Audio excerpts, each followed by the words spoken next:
Hello there and welcome. This is Mikhail or Michael speaking. As always, thank you all who decided to support me financially, be it through Patreon, PayPal, or Super Thanks. Your help is very appreciated. Now let's move to Bakhmut. The situation in Bakhmut is most interesting and significant change has appeared.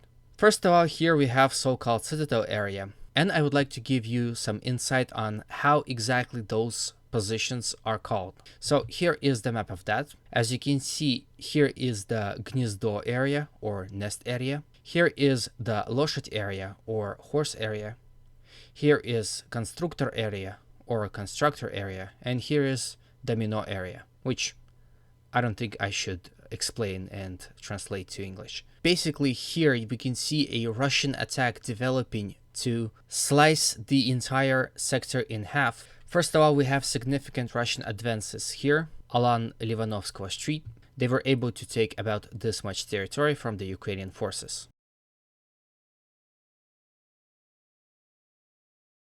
So, as you can see, it is significant, especially due to the fact that they are mostly fighting here within the high-rise buildings. They were able to capture a supermarket and electronics store. Of course, if they are able to gain control over these buildings, they would establish more fire control over this area right here. So perhaps we might see a fall of the entire nest area within a short period of time. Now, this successful attack towards Livanovskoye Street was also joined by a successful Russian attack along the street of Tchaikovskого. With that, they were able to capture about this much territory. So basically, this long building and this building right here. Again, Russians are continue attacking along Yubileyная Street in attempt to reach Domino sector. And again, we can see this develops, and if Russians were able to join here in this intersection, this entire sector would be surrounded by the Russians. But of course, if possibility of that would become apparent, Ukrainians will probably immediately withdraw. Then we have the north sector. Here, Russians have made significant success as well. As a result of unstopping battles, Russians were able to capture this much territory from the Ukrainian forces.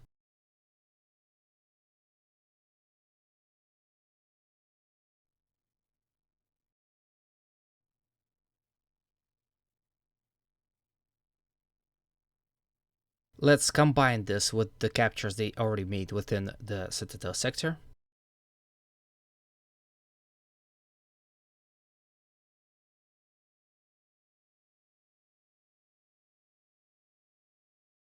And again, we can see that this is pretty big. It has been reported that the last Ukrainian defense line to the north is located here. And as you can see, Russians had came into close vicinity of that last defensive line. They are continuously attacking along these streets right here. And the battle is still ongoing as I speak right now. There are a few things we should talk about while we're still here in Bakhmut. First of them is being that Russians are fighting day and night. That's why change is constant and unending. This, of course, is very inconvenient for Ukrainian forces as they are unable to safely rotate and sleep within the city. Second of all, there is some misconceptions that are mostly being spread by pro-Ukrainian bloggers, is that they are claiming success within Bakhmut. However, they are not very much stating that that success is happening to the flanks of Bakhmut. People come to my comment section and talk about, so which is it? Russians are succeeding in Bakhmut or Ukrainians are succeeding in Bakhmut? Well, the answer is clear. Wagnerites are very successful in Bakhmut, and Russian forces are retreating here to the flanks.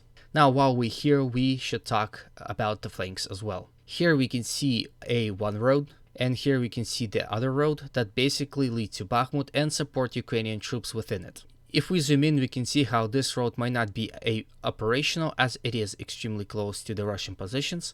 However, due to a successful Ukrainian counterattacks here within this area, Ukrainians were able to push Russians away from 00506 highway, establish control over the heights, and basically made this road once again usable for supply and reinforcements.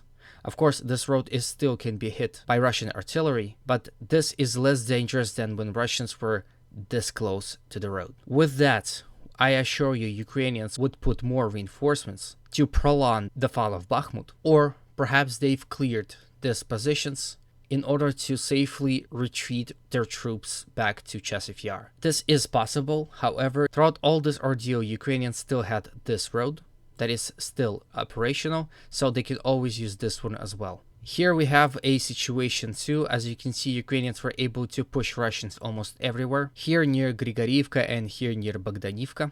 And they have developed a bridgehead here, where the Russian positions are located.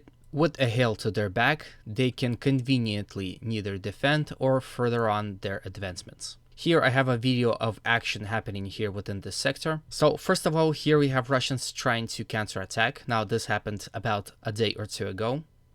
So this is them driving with 2 trucks and trying to land infantry.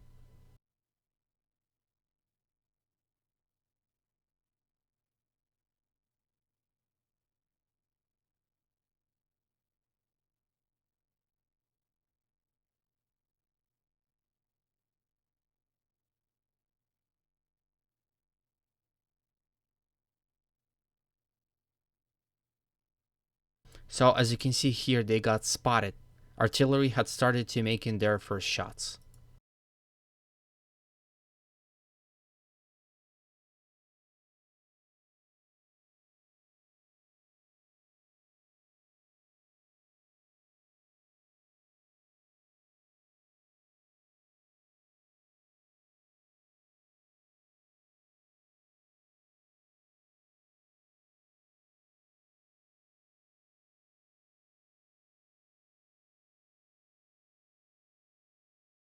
Here you can see the trucks retreating.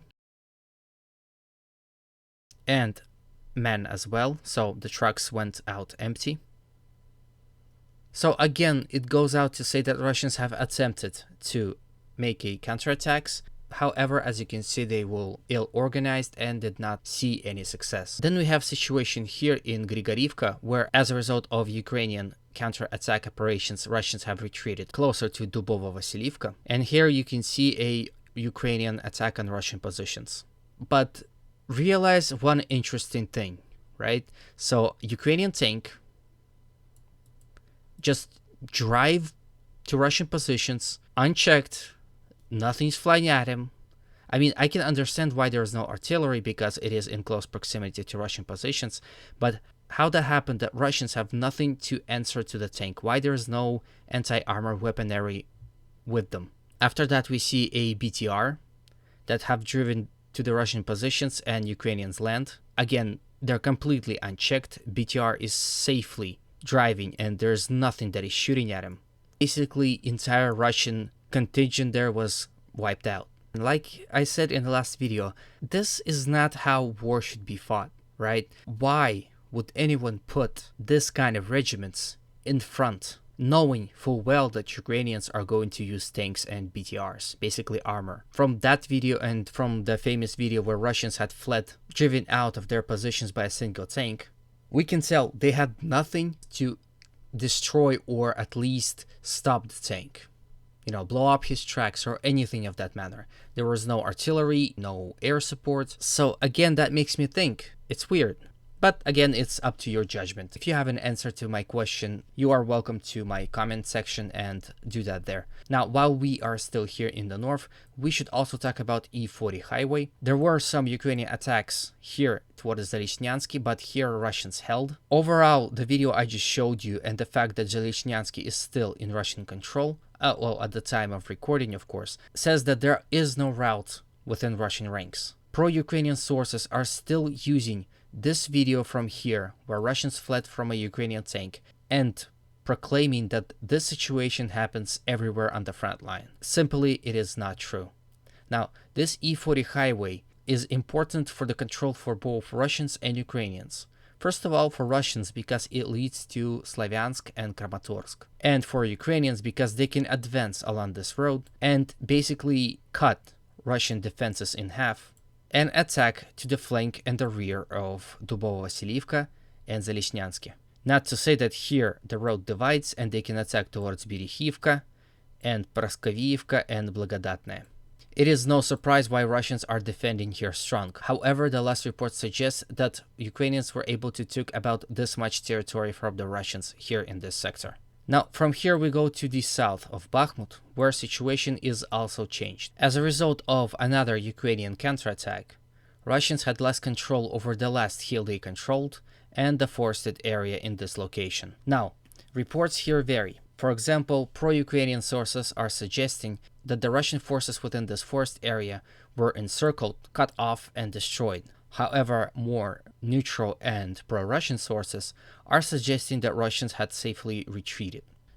Overall, we can see that Wagner troops are trying their best to capture Bakhmut as fast as possible. Perhaps they are fearing that once again it is a Ministry of Defense coy play to steal victory from Wagner and make Prigozhin lose his authority and respect within Russian people and army. Again, I hope it's not true, but like I showed you in the video happening here, something is very weird happening. Russian forces not having enough anti-tank weaponry running away from here.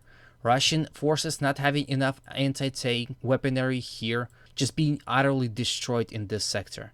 I am at a loss of words at this point. This whole situation looks very, very weird to me. But again, my comment section is there for a reason, so you go ahead and tell me what you think. Anyway, this is the end of the video. Please support this video with a like, comment, and a subscription. Ring that notification bell. As always, humanity calls me to condemn all violence against human beings. Have a good day, and always remember, Russia will be free and great.